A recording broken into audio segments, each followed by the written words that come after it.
kita tidak pernah terlintas, kita tidak pernah terpikirkan kita akan mengalami seperti ini.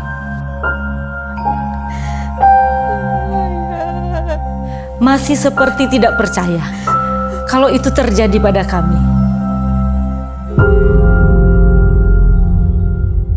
Awalnya suami saya melaksanakan tugas di beberapa tempat ya sebagai prajurit.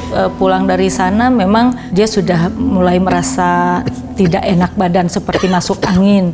Ada itu di rumah, Malam-malam itu dia sudah mulai batuk-batuk, ya kami pikir itu batuk biasa. Telepon teman yang dokter, rekomendasi obat yang harus diminum, kami beli itu, tapi beberapa hari tidak mereda, bahkan mulai demam. Gak apa-apa ya, kasih 2 itu aja dulu ya. Dan itu yang saya kemudian bawa ke dokter di rumah sakit, tapi ternyata semakin hari semakin drop.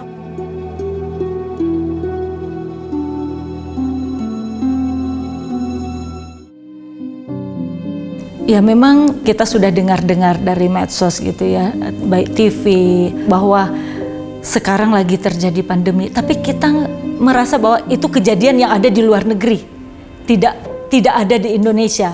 Bahkan seminggu setelah suami dirawat itu, saya yang memaksa untuk dokter di rumah sakit untuk dia di swab. Saat itu karena memang awal-awal, jadi semua yang kita minta itu sepertinya susah untuk didapatkan. Saat itu, hari itu juga saya bilang saya mau minta di ronsen agar ketahuan dia ada apa, ada infeksi atau flek atau apa dalam paru-parunya. Bu Selvi, saya memanggil Ibu ke sini untuk memberitahukan hasil ronsen dari suami Ibu, di mana hasil ronsennya menyatakan bahwa di paru-paru suami Ibu memang ada flek putih. Dan ternyata ketakutan saya terjawab. Sehari setelah diperiksa di ronsen, benar di paru-paru suami saya itu ada flek-flek putih. Tidak perlu khawatir dulu Bu, kita akan berusaha dan melakukan yang terbaik untuk suami Ibu. Seminggu setelah di rumah sakit itu, baru kemudian suami saya dinyatakan positif COVID. Kakak, Adek, dengerin Bunda ya. Ketika suami saya dinyatakan positif COVID, dia diisolasi berbeda ruangan. Saya langsung amankan anak-anak untuk segera pulang. Jangan sampai mereka kena juga, tertular juga. Saya yang menunggu suami saya. Mereka, Adek jangan nakal ya Adek. Kakak jagain adiknya. Terus terang sebagai keluarga, memang karena suami saya yang bekerja, jadi ya sebagai tulang punggung keluarga, harapan kami kalau mau dibilang 100% itu ada di pundak suami.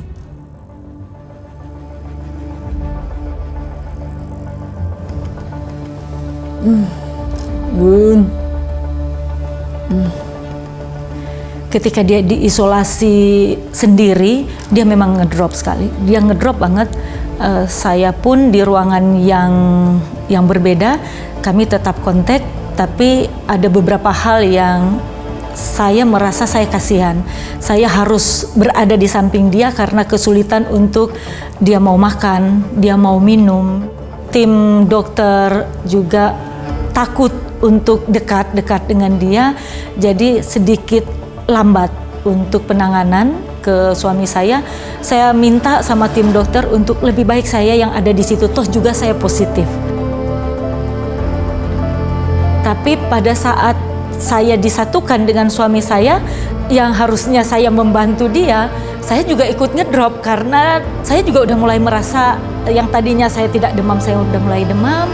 Saya yang tadinya hanya berpikir sakit kepala biasa, saya sudah mulai pusing. Saya lihat kondisi suami saya ternyata lebih parah daripada yang saya bayangkan. Ayah ini sebetulnya sakit apa sih? Sesek banget.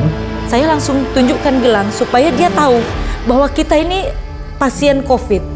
Yang tadinya kita hanya dengar di berita, sekarang kita yang jadi pasien COVID. Saya bilang, ayah sama bunda pasien COVID. Kita harus lalui ini sama-sama. Kita harus kuat lalui ini bersama-sama. Ingat, ada anak yang menunggu. Tapi sesek banget, Bun. Berdoain ya.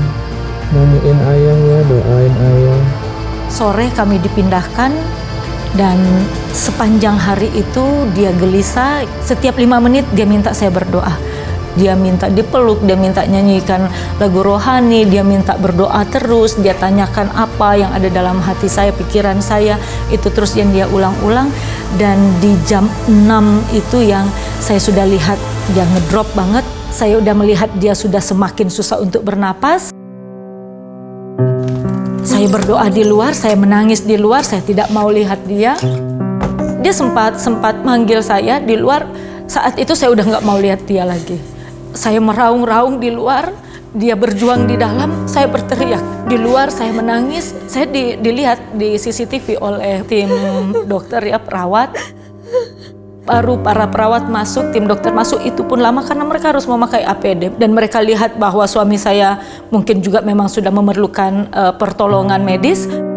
Makanya begitu saya lihat dia semakin drop, saya nggak mampu lihat dia. Yang ada dalam benak saya, biarkan dalam ingatan saya itu, dia yang segar bugar ketika saya lepas dia. Saya tidak mau lihat dalam keadaan sekarat dan saya harus menyaksikan itu di depan saya sendiri gitu. Dia sempat manggil saya beberapa kali, bun gitu ya. Itu yang selalu terngiang-ngiang di kepala saya ingat persis. 2 jam setelah itu dokter melakukan pertolongan. Di jam 8 mereka keluar. Ibu, Bapak udah nggak ada. Kami sudah menolong, tapi Bapak udah nggak bisa ditolong. Yang lebih menyakitkan saya adalah ternyata memang apa yang ada di luar itu tidak boleh masuk ke dalam. Saya tanya, pemakamannya nanti dia akan dijemput? Tidak bisa, Bu. Kita tidak bisa melaksanakan pemakaman atau ibadah. Sama sekali tidak bisa ada yang ikut dalam pemakaman ini. Saya kaget. Saya bilang, kalau anak saya bagaimana? Anak pun nggak boleh, keluarga pun tidak diperbolehkan. Tidak boleh ada seorang pun dalam pemakaman itu. Di saat itu sebagai manusia saya ada pada titik terendah. Terpuruk dalam kesendirian, merasa benar-benar hanya aku dan Tuhan yang ada. Tidak ada orang lain lagi yang bisa membantu kecuali Tuhan. Itu juga yang membuat saya mungkin tambah ngedrop juga. Akhirnya saya demam juga tinggi. Tapi ketika ada saat saya seperti dikuatkan, saya harus bangkit dari keterpurukan ini. Saya harus sehat dan saya harus mendampingi anak-anak saya. Itu yang seperti menguatkan saya untuk bangun, kuat, harus terima apapun yang terjadi. Saya memulai untuk memotivasi diri saya sendiri, melakukan hal-hal yang bisa saya lakukan. Apapun yang di ruangan itu saya jalan, saya menyanyi, saya mengambil kesibukan-kesibukan bahkan untuk menyapu. Sampai suster juga bilang, ibu itu pasien, bukan cleaning service. Iya betul, kami mengerti maksud ibu, tapi ibu kan lagi di rumah sakit, jadi tolong balik ke tempat. Tapi saya bilang, daripada saya hanya tidur, saya harus melakukan sesuatu untuk mengalihkan pikiran saya supaya saya nggak tambah ngedrop. Seminggu lebih saya masih di ruang isolasi itu, kemudian saya dinyatakan sudah negatif, bisa kembali ke rumah. Ternyata saya belum luput dari masa-masa sulit itu. Begitu pulang di rumah memang seperti tidak percaya. Dia biasa meninggalkan kami keluarga. Dia biasa bertugas dinas lama dalam jangka waktu yang panjang baru bisa kembali berkumpul bersama keluarga. Tapi kita seperti baru benar-benar disadarkan bahwa dia tidak pergi dinas, dia tidak pergi tugas, dia pergi untuk selama-lamanya dan dia tidak akan kembali. Tidak bisa dipungkiri, itu membuat ya kami kalau dengan anak-anak akhirnya kita saling berangkulan, saling peluk. Udah harus tenang ya, udah tenang kok di alam sana. Kita bisa kok Bun lewatin ini semua. Kita harus kuat ya Bun, Bunda harus kuat. Keadaan adek kuat kok. Makasih sayang. Saling menguatkan satu dengan yang lain. Kita bisa lewati ini, Bun. kita sama-sama bisa melewati ini. Saya yang dalam keterpurukan, saya dikuatkan dengan anak-anak. Bahkan saya yang harusnya menguatkan mereka, mereka malah yang menguatkan saya. Terus terang sebagai keluarga, kesulitan yang pertama-tama masalah finansial. Karena penghasilan dapatnya setengah. Sementara kebutuhan anak-anak tidak ada yang berubah. Aduh Tuhan, ini baru berapa bulan ke depan. Belum ini berapa tahun ke depan Tuhan akan aku alami yang seperti ini. Ada saja cara Tuhan untuk mendatangkan berkat. Saya juga sekarang membuka online untuk terus bisa menafkahi anak-anak saya. Dan puji Tuhan, saya bersyukur melewati itu semua. Benar ya, cara Tuhan itu untuk memberkati kita. Kita nggak sangka gitu, dari orang yang tidak kita kenal. Terus ada saat-saat di mana Tuhan, saya butuh ini. Saya butuh untuk bayar SPP anak saya. Saya nggak punya. Tapi ada cara Tuhan untuk datangkan orang.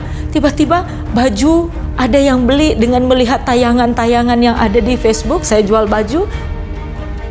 Saya berpikir bahwa pencobaan yang saya alami berat, tetapi diingatkan melalui firman Tuhan bahwa pencobaan yang kamu alami adalah pencobaan yang biasa, yang tidak melampaui kekuatan manusia.